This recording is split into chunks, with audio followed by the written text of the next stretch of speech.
Svätým, spravuj nás.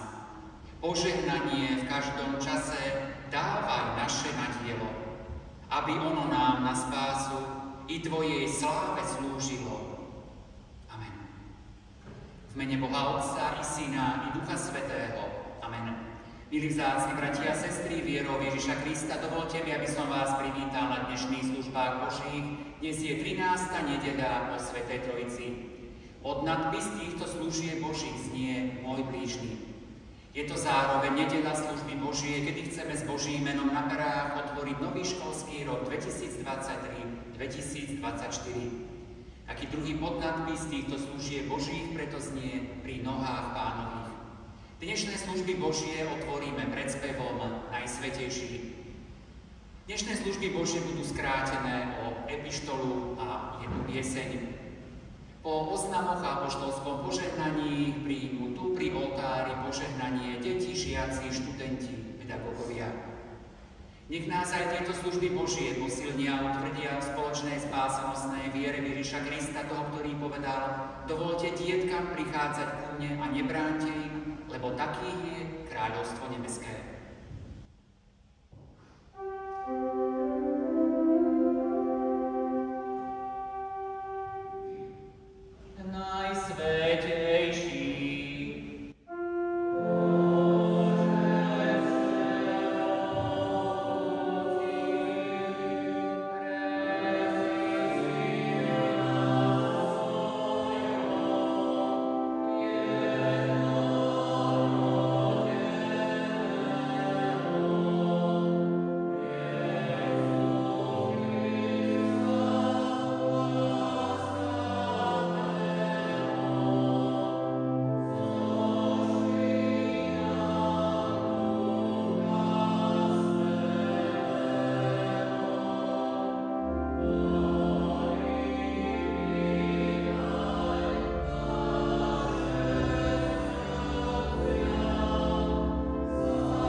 začiatku tohtoročných nových prác v škole a prosíme ťa o hojné požehnanie pre tento školský rok. Tvoja milosť nám dopriala odpočinúci a nabrať nových síl do ďalšej práce. Prosíme ťa, Ty sám nám buď dobrým učiteľom, verným vodcom a láskavým nebeským Otcom. Vyučuj nás ustavične svojím slovom, aby sme hľadali predovšetkým Tvoje kráľovstvo, lebo vieme, že ostatné veci budú nám pridané pre Tvoje milosrdenstvo večne požehnané.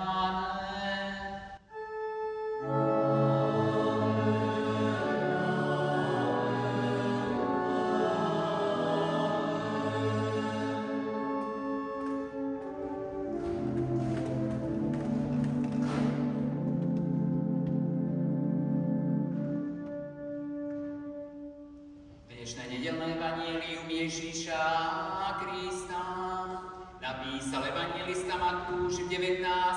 kapitole. Vtedy prinášali k nemu dietky, aby kládol ruky na ne a modlil sa.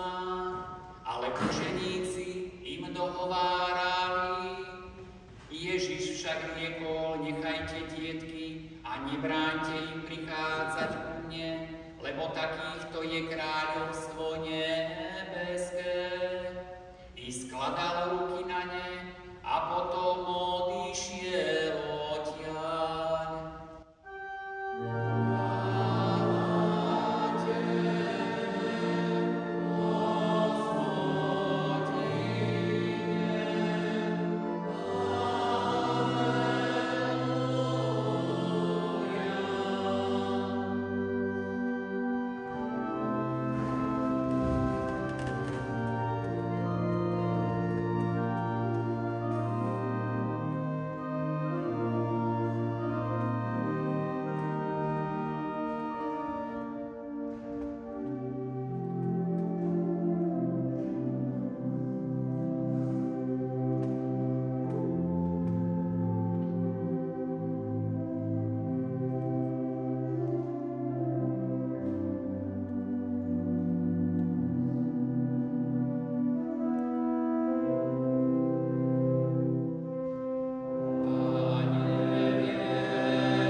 Milosť vám a pokoj od Boha nášho Otca a od Pána Spasiteľa Ježiša Krista. Amen. Bratia a sestry, slova z písma svätého, ktoré poslúžia ako základ tomuto príhovoru, nachádzame napísané v 1. žalme, kde čítame vo veršoch 1. až 3. a 7. Blahoslavený je muž, ktorý nechodí podľa rady bezbožníkov, na ceste hriešníkov nestojí a v kruhu posmievačov nesedí. Ale v zákone Hospodinovom má záruku, o jeho zákone rozjíma dňom nocou. Bude ako strom zasadený pri vodných tokoch, čo načas dáva ovocie, jeho lístie nevedne a všetko, čo robí, sa vydarí. Amen. Toľko je slov z písma svätého.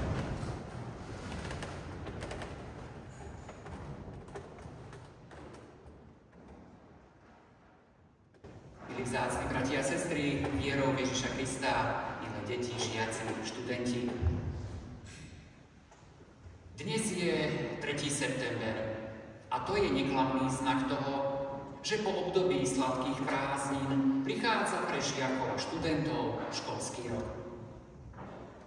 Jedni, najmä prváčikovia, sa do školy už netrpezlivo tešia. Iní, najmä starší, by boli najradšej, keby zajtra nebolo 4. septembra, ale radšej 4. júla. Napriek rôznym očakávaniam a prístupom predsa zostávajú škola a vyučovanie výborným výdobytkom ľudskej kultúry a civilizácie. Veď bez získavania vedomostí od predchádzajúcich generácií by sme boli ako jednotlivci či ako ľudstvo veľmi ochudobnení. Jednoducho všetko, čo žiakom a študentom doteraz škola dala a čo bude dávať aj v novom školskom roku, je užitočné a potrebné pre život. Pre celý vyučovací proces zostanú i naďalej veľmi potrebnými láskavosť i porozumenie pedagógov, vyučujúcich, trpezlivosť a obetavosť rodičov a pritom sebazaprenie, disciplína a usilovnosť žiakov, študentov. My ako evanjelickí kresťania vieme, že okrem vedomostí z matematiky, slovenčiny či cudzích jazykov, tak potrebných pre budúcu prácu i povolania, je pre praktický život potrebná i náboženská výuka. To znamená, máme sa učiť, ako majú žiť povolané Božie dietky. Ako máme napredovať ako tí, ktorí sú povolávaní do kráľovstva Božieho. Vzácne rady aj k takémuto životu, alebo dá sa povedať životnému štýlu, nachádzame samozrejme v písme svetom, v Biblii. Pred chvíľou sme počuli z niekoľkých veršov, že blahoslavený je každý, kto nechodí podľa rady bezbožníkov, na ceste hriešníkov nestojí a v kruhu posmievačov nesedí, ale v zákone Hospodinovom má záruku. Blahoslavený znamená v preklade toľko ako blažený alebo skutočne perspektívne šťastný. A jedná sa o blahoslavenstvo alebo blaženosť nielen v tomto pozemskom živote, ale aj tam potom za bránou pozemského završenia. Je to už tak, je to prirodzené, že všetci ľudia túžime po krásnom, radostnom živote. Každý si to ale predstavuje inak. Zvyčajne ľudia vidia dokonalé šťastie v tom, keď majú všetko, o čom túžia. Ale reálne, realisticky, kto má a môže mať všetko? Všetko, na čo si pomyslí. Mnohým práve tie hodnoty, o ktorých si myslia, že sú v tomto živote najdôležitejšie, sa stávajú pre duchovnú oblasť určitou príťažou a bremenom. Slovo Božie nás ale učí, že blahoslavený a skutočne šťastný je ten človek, ktorý svoj život stavia, buduje na Božích základoch, ktorý odovzdal svoj život do Božích rúk a kráča po ceste života za Pánom Ježišom. Náš žalm nám v úvode hovorí, pred čím sa máme chrániť, alebo čo nemáme robiť. Blahoslavený je ten muž či žena, ktorí nechodia podľa rady bezbožníkov. Bezbožní sú tí ľudia, ktorí žijú na svete bez uctievania Pána Boha. Alebo tí, ktorí aj poznajú Boží zákon, ale nežijú vedome podľa neho. Božie slovo nás ďalej učí. Blahoslavený je ten, ktorý nesedí v kruhu posmievačov. Iste každý pozná ľudí, ktorí sa radi posmievajú, ktorí sú pričasto ironickí alebo škodoradostní. Samozrejme, smutné je, keď sa niekto posmieva, či už ľuďom starším alebo nejako nemocným, postihnutým. A dá sa povedať, že smutnejšie je to, keď sa niektorí, či už verejne alebo menej otvorene posmievajú z Pána Boha, jeho slova, jeho prikázaní. Apoštol Pavel ale píše v liste Galackým: nemýlte sa, Boh sa nedá vysmievať. Čo človek rozsieva, to bude aj žať.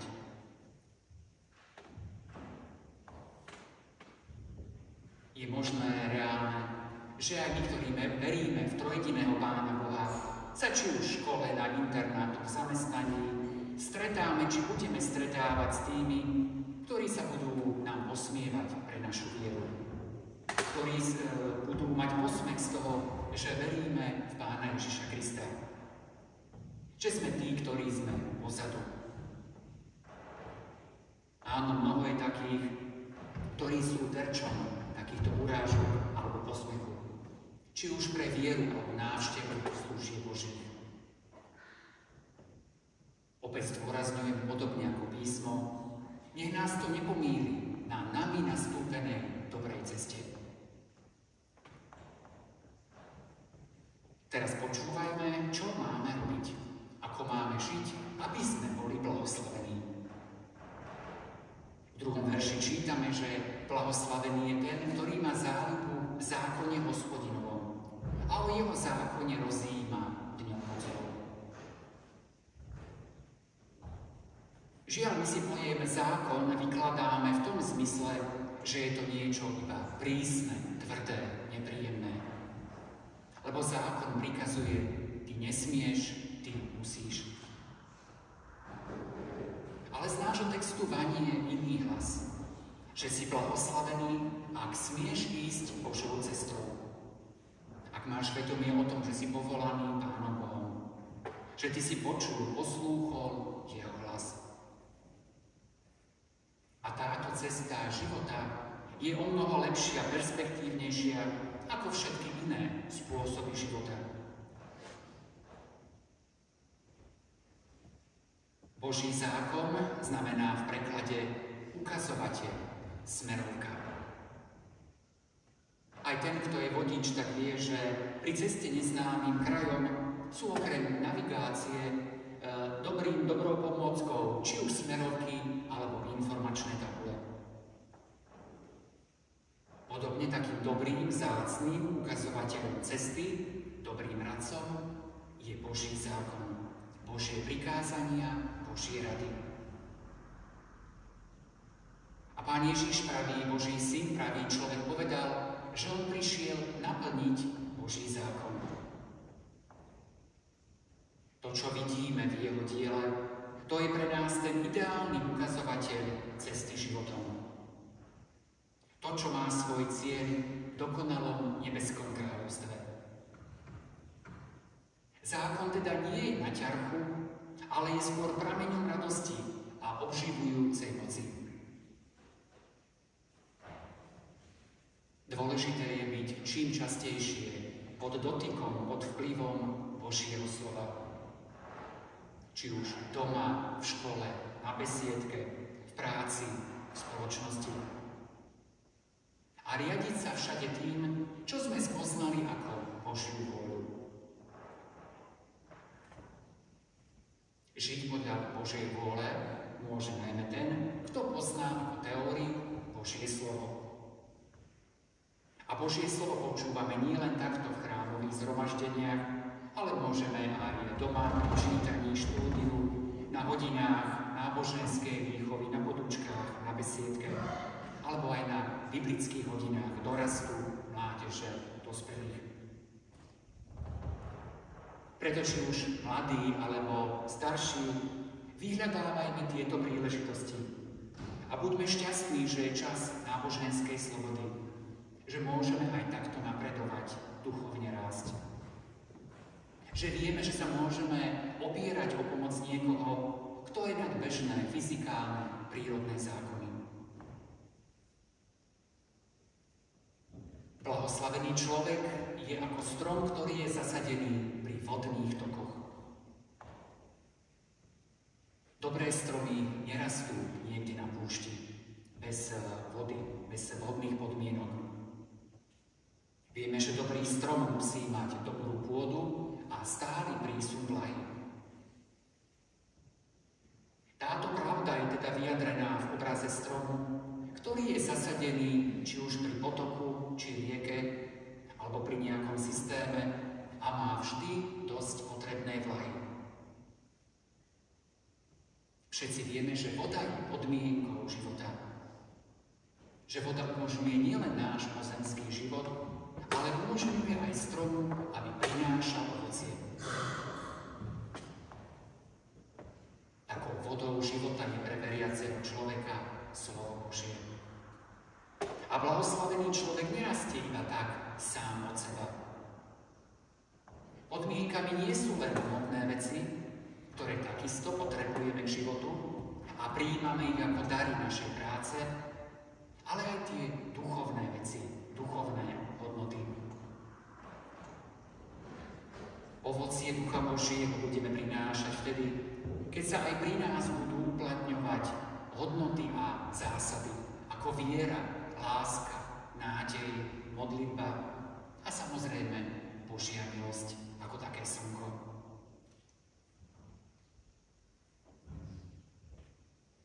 Žalmista naznačuje, že nebeský Pán je ten, ktorý vidí do našich srdc, do našich úmyslov, nášho praktického života. On je ten, ktorý vie všetko o našom živote. A jemu nie je jedno, kto sme, ako žijeme, ako využívame dary, možnosti, talenty, ktoré máme. Tak ako každý záhradkár vie, že život v záhradke alebo napreduje, alebo stagnuje, podobne aj v našom duchovnom živote sú cesty života, cesty napredovania, ale aj cesty rozhodnutia úpadku. Na cestu života do kráľovstva Božieho nás vedie pravý Boží syn, pravý človek Ježiš Kristus. A on je ten, ktorý urobil pre nás všetko, aby sme mohli byť ako také úrodné stromy zavlažovanej krajine. Aj v tomto novom školskom roku nám bude dávať nové príležitosti, aby sme sa podobali nie spomínaným plevám, o ktorých takisto píše žalmista, ale kvalitnému ovociu, kvalitnému zrnu. A je aj na nás, ako sa budeme rozhodovať, akým spôsobom. Či sa budeme rozhodovať pre cestu života, napredovania, alebo pre cestu úpadku, odsudzenia. Amen.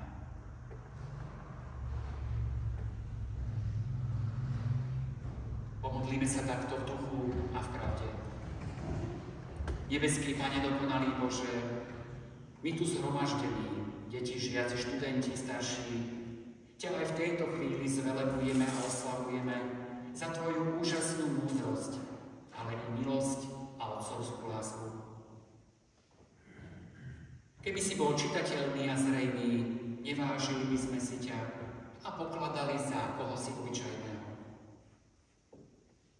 Ty si však skrytý majestát, ktorý nám odhaľuje iba niečo zo svojej moci. Ty pôsobíš, ale v skrytosti, alebo cez natoľko prirodzené veci a zákonitosti, ktoré nepokladáme ani za hodné pozornosti. V tejto chvíli Ti ďakujeme za celú zem, za celé ľudstvo, že sa k nám neustále skláňaš a odpúšťaš mnohé viny, lebo inak by už všetko dávno zaniklo.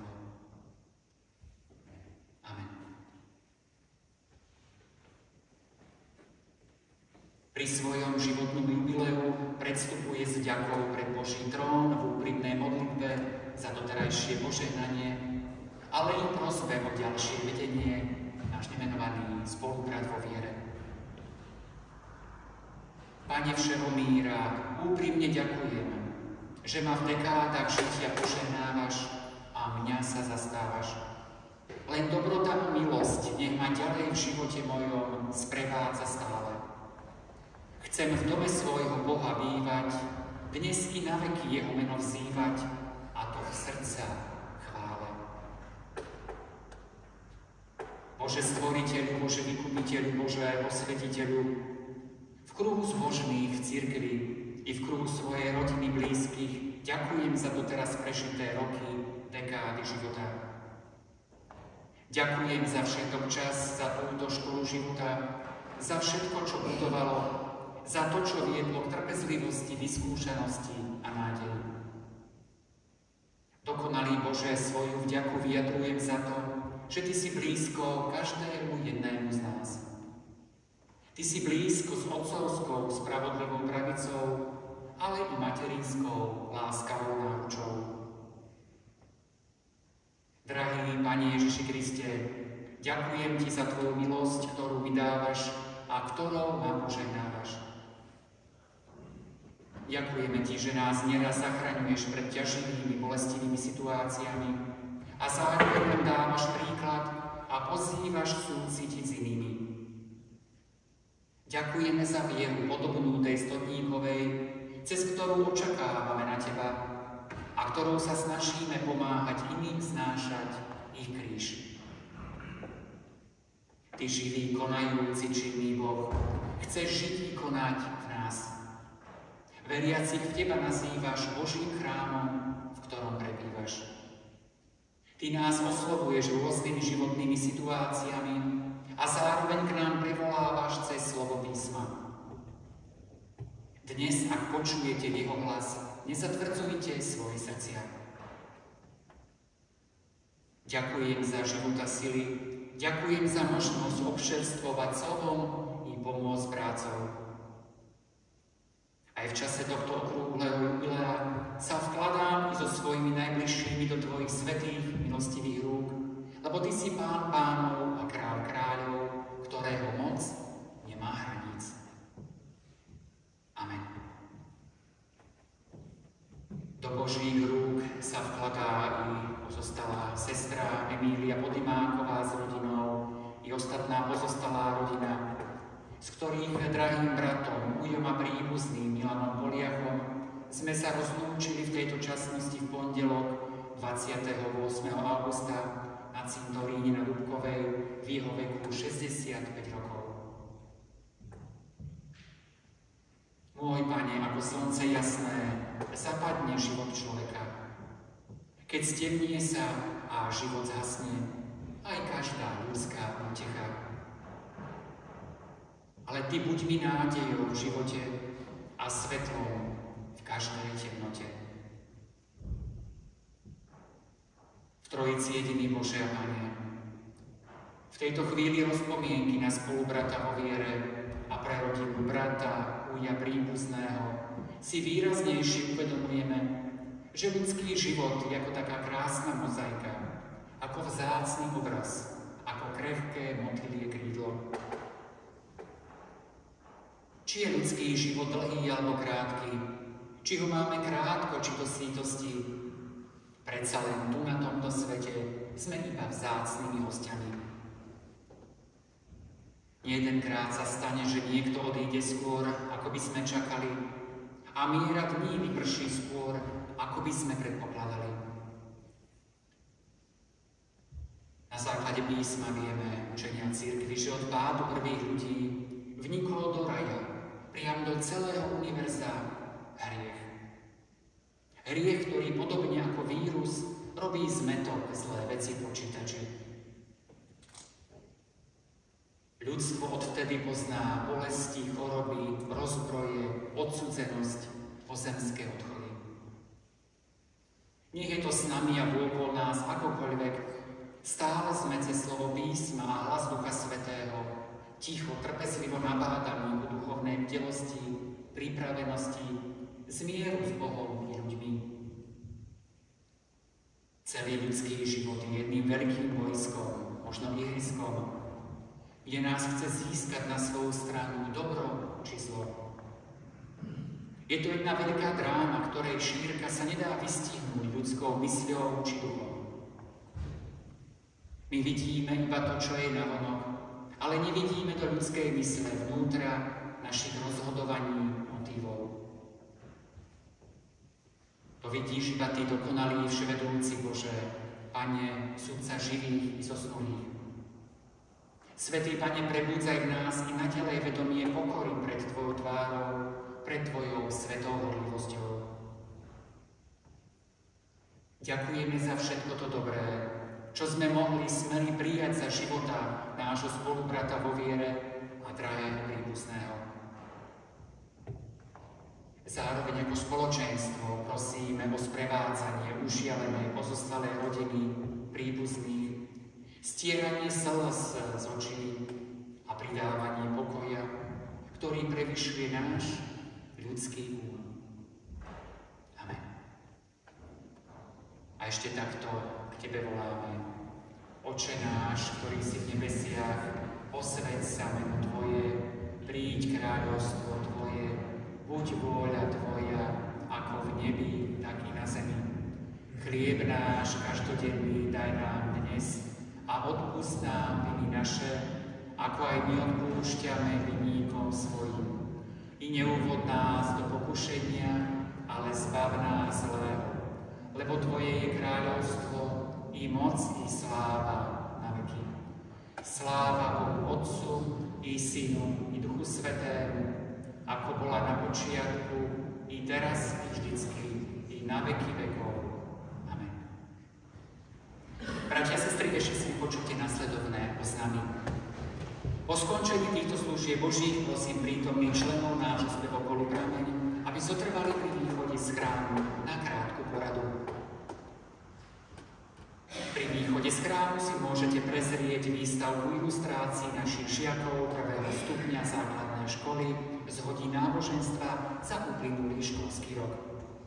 Výstavka bude k zhliadnutiu aj počas budúcej nedele. V mene vedenia sa obraciame na členov nášho zboru s prosbou o úhradu cirkevnej dane, cirkevného príspevku, ako je to uvedené v našom zborovom štatúte od 1. septembra bežného roku. Na základe rozhodnutia zborového konventu je suma 10 eur na osobu. Úhrada je možná osobne vo vestibule kostola pred alebo po skončení služieb Božích, na základe dohovoru na farskom úrade alebo internet bankingom na zborový účet, ktorého číslo IBAN je na webe i Facebooku nášho zboru. Otvorenie nového školského roku v základnej škole Vlazo pod Makitou sa uskutoční zajtra v pondelok 4. septembra o 8. hodine v jej priestoroch. So zármutkom, ale v kresťanskej nádeji oznamujeme, že 1. septembra v požehnanom veku 89 rokov usnul náš spolubrat vo viere, dávnejšie zborový kantor, vedúci spevokolu a pre rodinu manžel, otec, starý otec, brat a príbuzný Antonín Hošman. V tejto časnosti sa s ním rozlúčime zajtra v pondelok 4. septembra o 15. hodine na našom cintoríne. Smutočný oznám parte sa nachádza v informačnej tabuli pred kostolom na web stránke i Facebooku nášho zboru.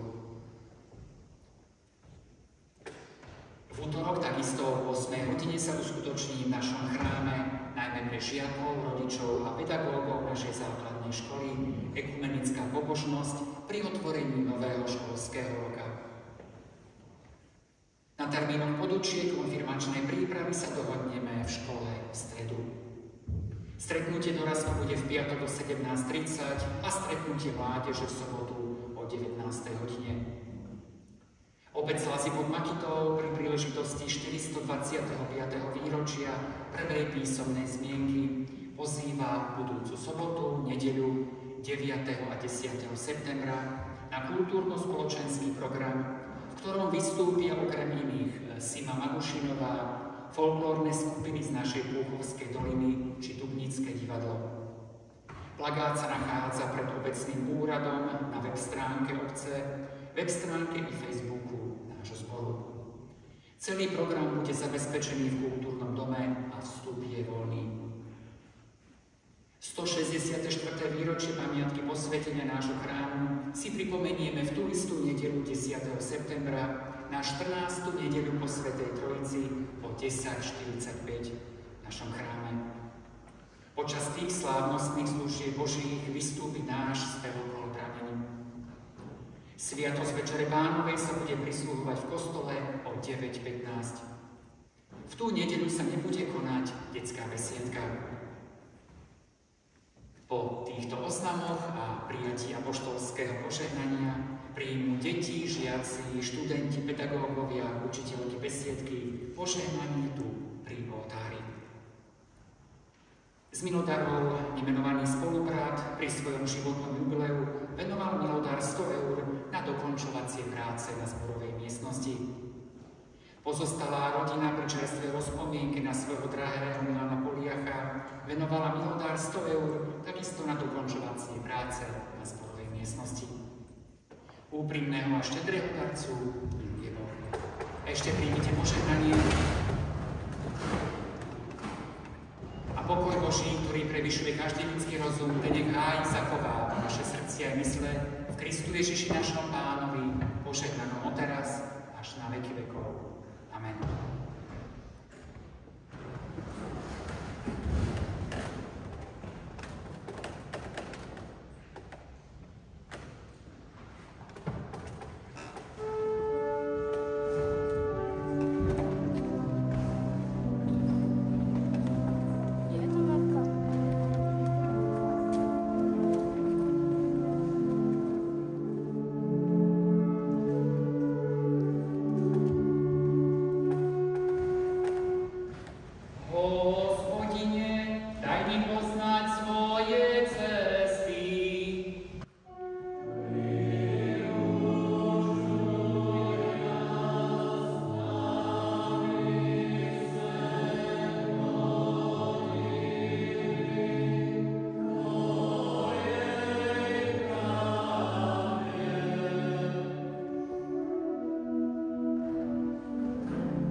Oče náš milý nebeský, ktorý si nás tak miloval, že si nám poslal svojho Syna, aby sme žili skrze Neho.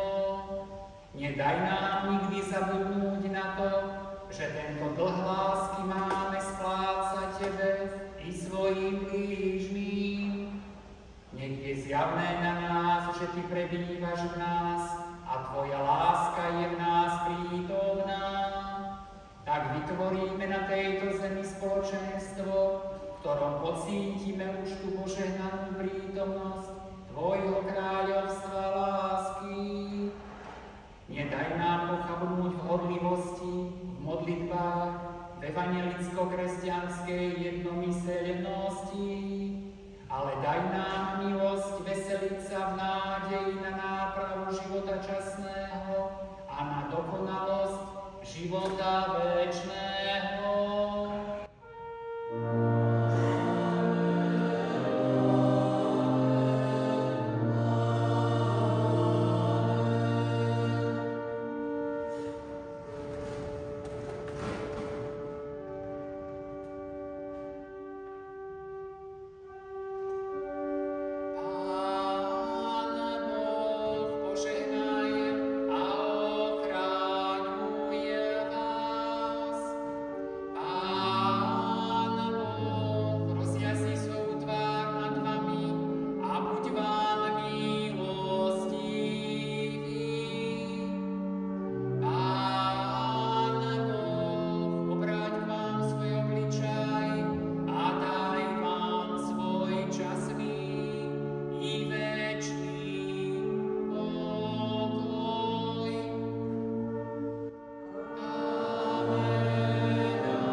Božia milosť, požehnanie nie je s nami všetkými ako čas tohto nastávajúceho školského roku.